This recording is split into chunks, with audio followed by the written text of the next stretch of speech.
মুখ সামলায় কথা কম মাসুদ, একদম জিব্বা কাটতে ফেলামু। তুই যদি চাস বিয়ার পর তোর জামাই বুয়া থাকবো তাহলে জিভ কাটা ফেলা, আমার কোনো সমস্যা নেই। মাসুদ ফাইজলামি করবি না। এই তোর ভাতিজারে আমার ভাতিজির পিছনে কেন লালা দিছস ক?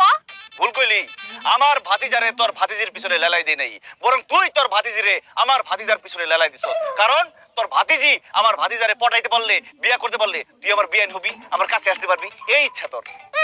তোরে দেখলেই তো আমার বমি আসে। তোর কাছে যে আমি কি করুম? হ্যাঁ, কাছে এসে আবার কি করবি? আদর করবি, ভালোবাসবি, তারপর কয়দিন পরে বমি করবি, তারপর তোর বাচ্চা হইব। মাসুদ ফালতু কথা কবি না।